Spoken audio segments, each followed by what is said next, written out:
बच्चों, आज हम पढ़ने वाले हैं कक्षा 7वीं सामाजिक विज्ञान का ये इतिहास खंड है। और एक बार हम जो 6वीं कक्षा में पढ़ चुके हैं उसकी पुनरावृत्ति कर लेते हैं। और यहाँ पर आपके पाठ्य पुस्तक में जो कुछ दिया गया है उसी का जो है मैं चर्चा करूँगा। तो देखिए, हमने जो है 6वीं क्लास में जो पढ़ा था उसमें हमने पढ़ा था आदिम मानव के विषय में। आदिम मानव के विषय में पढ़ा था और ये जाना था कि किस तरह से वो पत्थर और लकड़ी का इस्तेमाल करके पशुओं का शिकार करते थे। साथ में ये भी जाना था कि वो कंदमूल, फल और मांस खा करके अपना जीवन व्यतीत करते थे। कुछ समय बाद जो है उन्होंने खेती करना भी शुरू किया और फिर स्थायी रूप से वहाँ रहने लगे।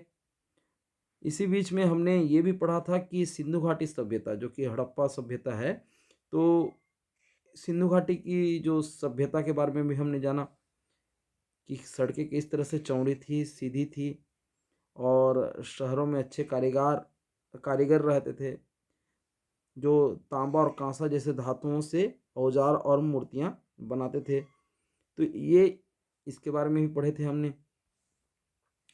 फिर उसके बाद जो है हमने जाना कि सिंधु घाटी जो शहर हैं, हड़प्पा और मोहनजोदड़ो, ये शहर नष्ट हो जाने के बाद किस तरह से आर्य संस्कृति का जो है विकास हुआ। आर्य लोग जो है यहाँ आए हमारे भारतवर्ष में, जिसको हम सप्त सिंधु प्रदेश कहते हैं। जिस क्षेत्र को सप्त सिंधु प्रदेश इसलिए क्योंकि सिंधु, सतलज, झेलम, ब्यास, सरस्वती आदि इस तरह से 7 नदियों से जो है ये घिरा हुआ प्रदेश था, तो इसलिए सप्त सिंधु प्रदेश कहा जाता है।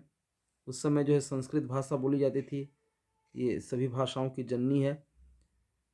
आर्यों का काम जो है पशुपालन, देखिए खेती से अब आ गया पशुपालन में। और ये समय समय पर अपनी देवी देवताओं के लिए यज्ञ भी करते थे और उन्होंने ऋग्वेद नामक ग्रंथ की रचना की थी। तो ये फिर आ गया वैदिक कालीन का समय।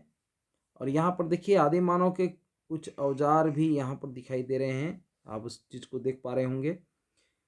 ये आर्य लोग जो है फिर इनका जो विस्तार जो है गंगा यमुना नदी के किनारे पर हुआ और बाद में फिर ये खेती भी करने लगे क्योंकि खेती युक्त जो है ज़मीन उनको मिली और गांव में रहने लगे। फिर गांव से फिर जनपद बनता है और जन के मुखिया को फिर राजा ये कहलाने लगे। फिर इसके जो रिश्तेदारी और जो सहयोगी हैं वो राजन्य कहलाते थे। खेती करने वाले गृहपतियों से वो भेंट लेने लगे और बड़े बड़े यज्ञ करते थे। तो ये इस प्रकार से देखें तो उस समय जो है 26 वर्ष पहले की बात है, 16 महाजनपद बने थे, जिसके बारे में हमने पढ़ा है 6वीं क्लास में, जिसमें से कौशल, वत्स और मगध सबसे शक्तिशाली महाजनपद थे। और कुछ जनपद जो है राजतंत्र के हिसाब से चलते थे और कुछ गणतंत्र के हिसाब से वो उनका जो है शासन चलता था।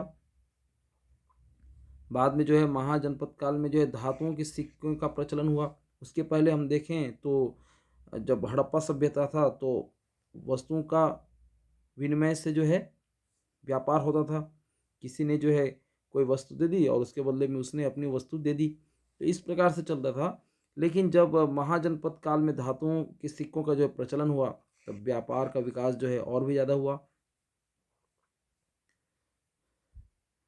गांव धीरे धीरे नगरों का रूप लेने लगे, जैसे कि उज्जैन, पाटलिपुत्र, वैशाली ये महानगर कहलाते थे।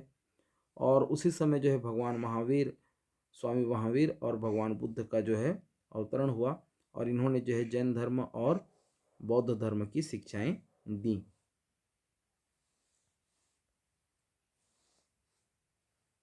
इसी बीच में यूनान के जो राजा हैं सिकंदर ने उत्तर पश्चिमी क्षेत्र पर आक्रमण किया हुआ था। और फिर उसके बाद जो है मौर्य साम्राज्य भी बना, जिसमें सम्राट अशोक हुए और युद्ध के बदले उन्होंने धर्म और सद्व्यवहार के रास्ते पर चलकर लोगों के दिल को जीतने की कोशिश की और अपनी विचार को पहुंचाने के लिए पत्थर के खंभों और चट्टानों पर जो है संदेश खुदवाए। यहाँ पर आप देख पा रहे होंगे अशोक का स्तंभ जो कि सारनाथ में है। फिर उसके बाद गुप्त वंश का जो है शासन स्थापित हुआ और जिसमें जो प्रमुख जो शासक थे वो थे समुद्रगुप्त। इन्होंने अपने राज्य के विस्तार के लिए 2 प्रकार की नीतियाँ बनाई, जिसमें से क्या नीतियाँ थी वो आर्यावर्त के राज्यों को हराना और अपने राज्यों में मिलाना, और दक्षिणापथ के राजाओं को जो है हरा करके उनका राज्य उन्हें वापस लौटाना।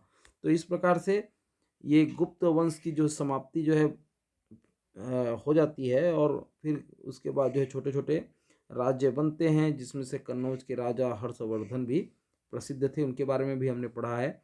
छत्तीसगढ़ देखें तो उस समय जो है छत्तीसगढ़ के बारे में जो आप 6वीं कक्षा में पढ़े होंगे, तो उसमें जो है दक्षिण कोशल कहा जाता था छत्तीसगढ़ को, जिसकी राजधानी सिरपुर थी। वहाँ के जो प्रसिद्ध राजा हैं महाशिवगुप्त बालार्जुन, आज भी जो है उनका जो है हम देख सकते हैं, जो मंदिर है जिन वो उन्होंने बनवाया था शिव मंदिर, तो वो तो सिरपुर पर देखने के बाद ही आप जाने के बाद ही आपको देखने को मिलेगा। पुरातत्वविद और इतिहासकार ने इस युग को छत्तीसगढ़ का स्वर्ण युग कहा गया है, जिस समय जो है महाशिवगुप्त बालार्जुन राज करते थे। और सिरपुर में ईंट से बना प्रसिद्ध लक्ष्मण मंदिर इसी समय का है, जो कि सर्वधर्म समभाव तत्योगिन विशेषता है। यहाँ पर देख रहे हैं सिरपुर का लक्ष्मण मंदिर। तो बच्चों इस प्रकार से हमने कक्षा 6वीं में इन सारी चीज़ों को पढ़ा था। तो आशा है आपको जो है एक बार फीडबैक के रूप में जो है सारी चीज़ें जो है याद हो गई होंगी। हम नेक्स्ट वीडियो से जो है कक्षा 7वीं की जितनी भी इतिहास खंड की जो अध्याय हैं उनके बारे में हम चर्चा करेंगे। आप चैनल में नए हो तो सब्सक्राइब कर लीजिए इस चैनल को।